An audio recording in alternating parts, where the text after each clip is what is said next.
મિત્રો, આજની વાત હું એક નાના વાતથી કરું. 4-5 મિત્રો વૈશાખી બપોરે એક સુંદર ઘેગુડ વડની નીચે બેઠા હતા. બેઠા ટોલ ટપ્પા મારતા હતા અને બાજુમાં એક શેરડીનો રસ વાળો હતો. એના પાસેથી ઠંડો મજાનો ઉનાળાની બપોરે શેરડીનો રસ પીતા હતા.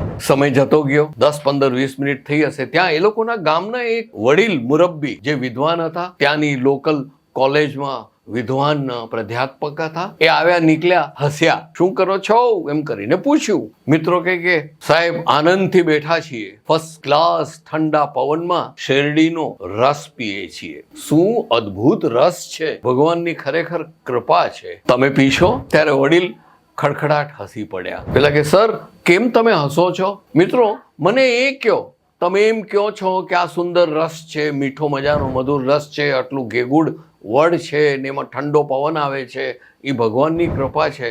તો ભગવાન છે જ ને? પેલા મિત્રો કે અરે ક્યાં છે? તમને ભગવાન દેખાય છે? પેલા કે ના. તમને ભગવાનને અડી શકો છો? ના. બસ જે વસ્તુ દેખાતી નથી, જે વસ્તુને તમે અડકી ન શકતા, એ છે જ નહીં, માટે ભગવાન છે જ નહીં. બધા મિત્રો તો એકદમ ગંભીર થઈને નીચું જોઈ ગયા અને પેલા તો અણગમો વ્યક્ત કરવાનું મન થયું, પણ કશું બોલ્યા નહીં, વડીલ હતા એટલા માટે. પણ એમાંથી એક મિત્ર તરત જ કહ્યું, સર કમાલ તમારું તર્ક છે, તમારી તર્ક વિતર્ક ખરેખર સરસ છે, પણ મને એ કહો કે તમને આ વિચાર આવ્યો ક્યાંથી? તમને આ બધું ખબર કેવી રીતે પડે છે? તમે ક્યાંથી આ જ્ઞાન મેળવ્યું? પેલા વડીલ કે કોમન સેન્સ. ઓ, સામાન્ય જ્ઞાન, બહુ સરસ. તો પેલો મિત્ર કે વડીલ મને એ કહો કે તમે તમારી આ કોમન સેન્સને જોઈ શકો છો? ના, એ મારા મગજમાં છે. ઓકે, તો વડીલ એ કહો તમે તમારી આ કોમન સેન્સને અડી શકો છો? ના. ક્યાંથી અડું? એ તો મગજની અંદર છે ને મારા વિચાર છે. એટલે તમારી કલ્પના જ છે ને, તમે એને નથી અડી શકતા, નથી જોઈ શકતા, માટે કોમન સેન્સ છે જ નહીં. કોમન સેન્સ નથી એટલે નો સેન્સ, એટલે કે નોન સેન્સ. આ વસ્તુ મેં તમને એટલે કહી છે મિત્રો કે તર્ક વિતર્કની દુનિયામાં હકીકત શું છે એ તમને કદાચ દેખાઈ બી ન શકે અને તમે એને અડકી બી ન શકો. તેમ છતાંય એનું વજૂદ છે જ. આજે આપણે પવનને જોઈ શકીએ છીએ. શું તમે પવનને અડી શકો છો? એ ફૂંકાય છે, ઠંડો હોય છે, ગરમ હોય છે, ભીનો હોય છે અને આપણે માણીએ છીએ. બસ એવી રીતે જ ઈશ્વરમાં જીવન અને જીવનભર ઈશ્વરનું અસ્તિત્વ રહેલું જ છે.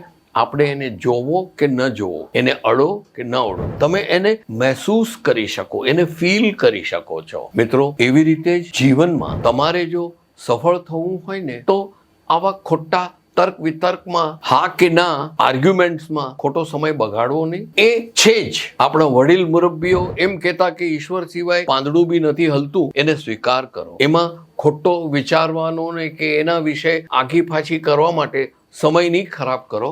અને એની અસ્તિત્વ, એની હાજરી છે જ, એ તમે દ્રઢપણે તમારા હૃદયમાં અને તમારા મસ્તકમાં ધ્યાન કરીને રાખો. પછી જોઈ લો, તમે ધીરે ધીરે એક આત્મવિશ્વાસથી, તમારા પોતાના બળથી વ્યાપારમાં, વ્યવહારમાં, કૌટુંબિક સંબંધમાં, મિત્રોના સંબંધમાં હંમેશા તમે એપ્રિશિએટ જ થશો, તમે આવકાર્ય જ થશો, તમારું થિંકિંગ બી પોઝિટિવ થઈ જશે. બસ આ બધાનો સરવાળો કરો એટલે તમે સફળ થશો જ. મિત્રો આ એક વિચાર મને આવ્યો તો, એક ઉદાહરણ સાથે તમને કહ્યો છે. આશા છે તમે જરૂરથી એને એપ્રિશિએટ કરશો. અને સાથે સાથે આવા મૌલિક વિચારો તમને દરરોજ સવારે જોતા હોય તો બેલ આઇકન દબાવો. મિત્રો તમારી કમેન્ટ્સ મને આપજો. અને ત્રીજી બહુ મહત્વની વસ્તુ કે આ વિડીયોને લાઈક કરીને તરત જ જો ચેનલને સબસ્ક્રાઇબ ન કરી હોય ને તો કરી દેશો. ત્યાં સુધી રજા લો. આવજો મિત્રો, ફરી મળશું આવા વિડીયો સાથે. साड़ी कुर्ती या हो लहंगा, सही दाम का नाम केसर।